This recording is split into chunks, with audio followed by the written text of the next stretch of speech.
Bem, mas o que são plantas?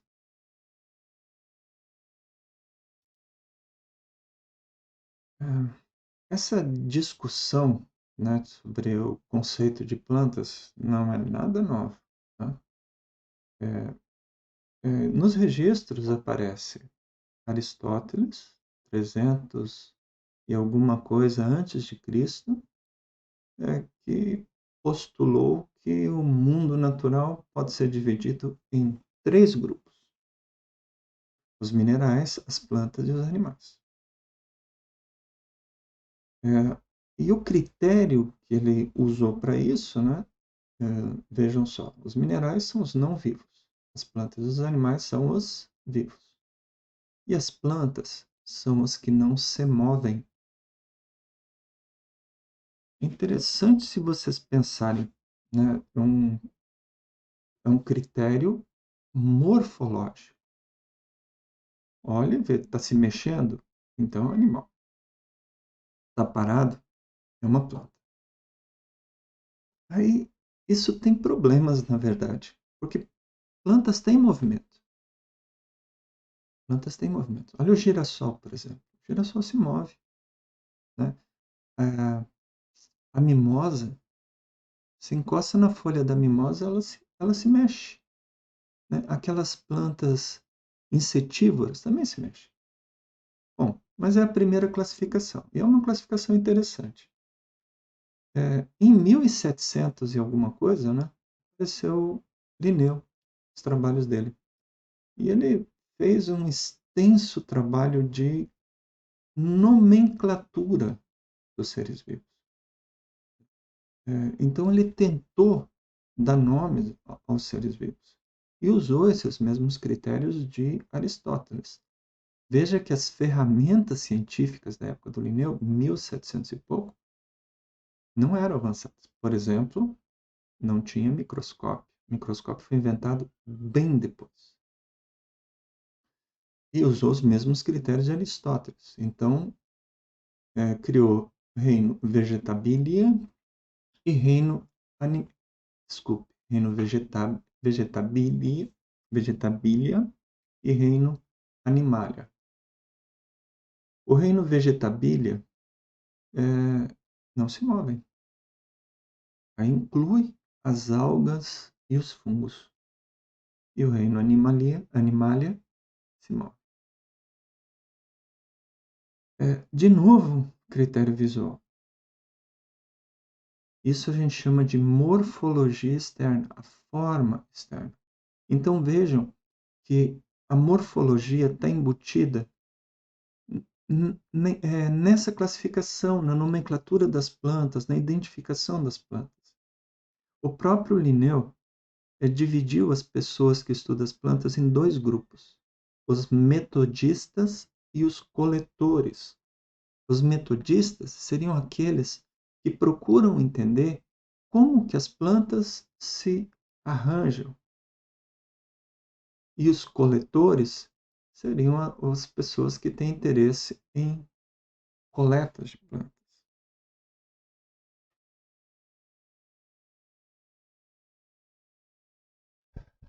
Depois disso, com a descoberta do microscópio, né, que se percebeu que haviam organismos minúsculos, e inclusive que se movimentavam, então na virada do século XIX, né, 1894, Haeckel propôs a mudança, a criação de um terceiro reino, reino protista, que incorporaria todos os micro-organismos. Mas só em 1969, faz pouquíssimo tempo, né, foi proposta uma divisão em que colocou os fungos como um reino autônomo. Até então, fungo fazia parte do grupo das plantas. Só que fungo não faz fotossíntese. Isso é importante. Fungos, e hoje, com a filogenética, né, com o avanço das técnicas de filogenética, a gente percebe que fungos e plantas têm um desenvolvimento já muito tempo, bem no comecinho da vida na Terra, já se separaram, né? Na verdade, nem se desenvolveram juntos. O fungo nunca teve cloroplasto.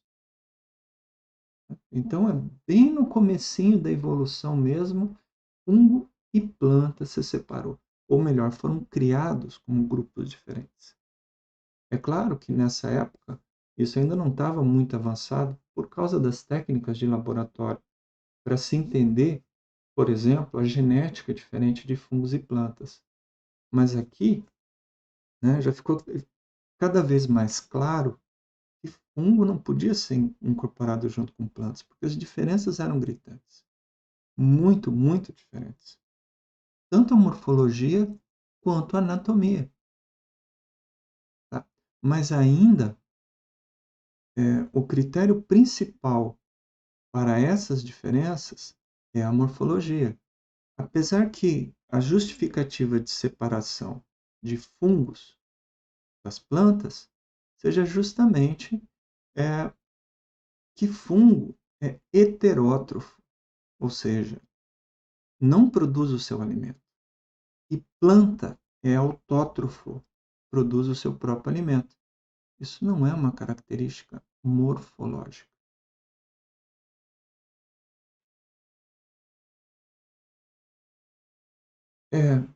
Dentro desse grupo dos metodistas, digamos assim, Hennig, a partir de 1950, começou a cunhar o termo sistemática filogenética, então da parte dos metodistas, né? O que também foi chamado de cladística. Só que essa linha de pensamento começou a ganhar mais força com o avanço das técnicas moleculares, né? E com o conhecimento melhor sobre a paleobotânica, ou seja, os registros fósseis. Então, isso realmente teve muita força na classificação a partir de mais ou menos o ano 2000. E um ponto muito forte desse tipo de sistemática, desse tipo de classificação, é que dentro de uma mesma classe, que aqui é chamado de clado, todos os indivíduos, todas as espécies devem ter o mesmo ancestral. Vejam, esse é um ancestral, possivelmente não é um ancestral vivo, é um ancestral fóssil. Tá? É uma espécie que já existiu. Não necessariamente ela existe hoje. Por exemplo, quando a gente fala, as pteridófitas evoluíram das briófitas, isso não é bem verdade. Briófitas e pteridófitas tiveram um ancestral comum. As pteridófitas evoluíram de um outro jeito.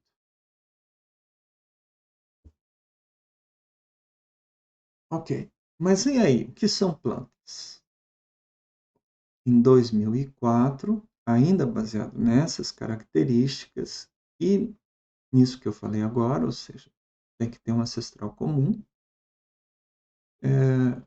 foi proposta uma nova classificação que tem 2 domínios e 7 reinos. Essa é a classificação atual. Então, os seres vivos são classificados segundo essas 7 classes. E plantei, ou as plantas, é uma dessas classes. E inclui as plantas e as algas verdes. As algas pardas, vermelhas e alguns micro-organismos fotossintetizantes estão no grupo cromista. Protista tem os outros micro-organismos, aí aparecem os fungos, os animais e os procariotos. Procariotos são o que a gente chama de bactérias, que são aqueles organismos que não têm núcleo, não tem núcleo separado. Né? E que hoje a gente separa em 2 reinos, bactéria e arqueia. Então, nos interessa aqui o reino Plantae. Caramba!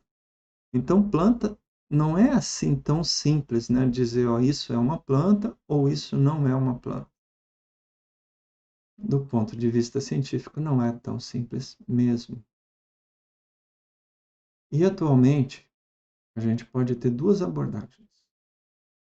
Normalmente, o que a gente vê de planta, por exemplo, na internet, aulas de cursinho e tal, está se referindo às embriófitas ou plantas terrestres. E isso é o chamado senso estritíssimo. Tá? As plantas, e tem também uma outra abordagem chamado senso estricto, que são as viridiplantae, plantas verdes. Olha a confusão. Essa classificação, né, planta e senso estricto, inclui as algas verdes. Por quê? Porque xarófita são um grupo que contém, ou já conteve, porque é extinto, um ancestral de todas as plantas terrestres. Né? Então, a tendência atual é incluir essas algas verdes como plantas, porque são da mesma família. Desculpe, o termo correto não é família.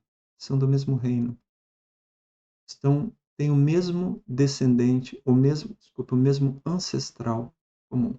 Então, fazem parte do mesmo grupo filogenético. Ok? Então, olha só. Plantas incluem as algas verdes.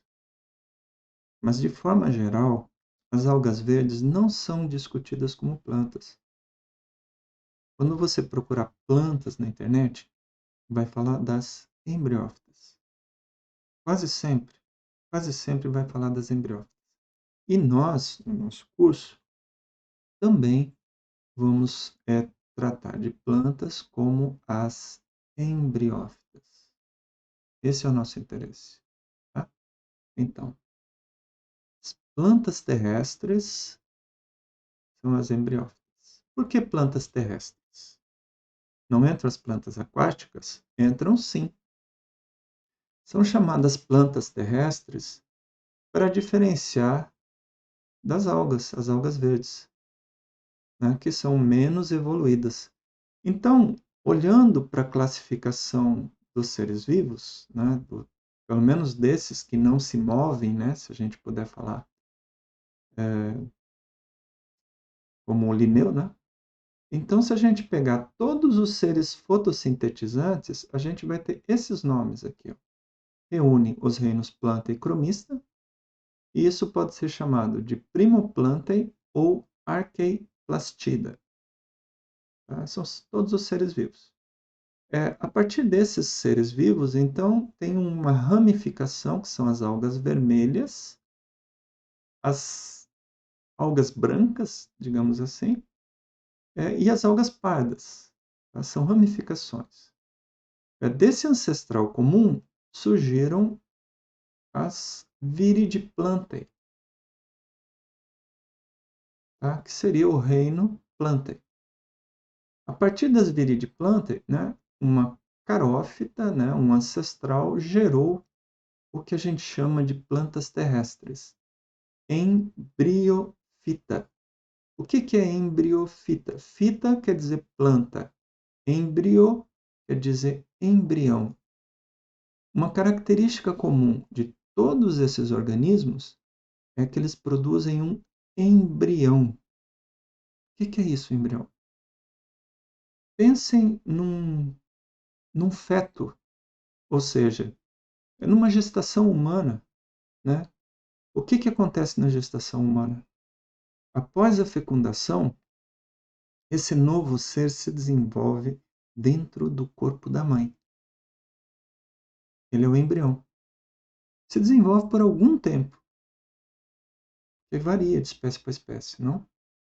nas embriófitas, essa característica começou a surgir. Então, todas as plantas terrestres têm isso. Ou seja, o óvulo fica retido no corpo da mãe, depois da fecundação, ele permanece durante algum tempo. Isso é uma característica muito importante que dá um poder para esse tipo de organismo, porque ele passa a ser nutrido pela mãe. Ele não tem que brigar pelo meio ambiente. A mãe cuida dele nos primeiros estágios. Por quanto tempo? Ele vai criar um determinado número de células, né? Inclusive algumas células com reservas nutritivas. Tá? Bom, então, planta, né, na definição atual, na melhor definição científica, são as viridiplantas.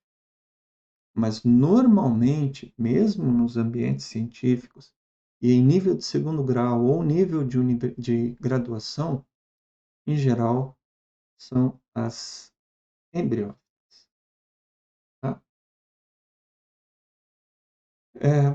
E, a partir daí, tem as outras evoluções, né? Então, isso pode ser tratado como uma árvore filogenética, né? Que é representado aqui, né? Briófitas, peridófitas, e depois as angiospermas e gimnospermas que a gente vai tratar a seguir. Então, na nossa disciplina, a gente vai tratar das plantas terrestres, as embriófitas. É importante perceber que algumas dessas plantas voltaram para a água, ou seja, se desenvolveram no ambiente terrestre e a partir daí começaram a ocupar rios, lagos e mesmo mares. Então a gente tem plantas do grupo das embriófitas que são aquáticas, vivem em ambientes aquáticos. Então, mesmo o nome plantas terrestres é meio complicado, né? Porque existem também as plantas aquáticas.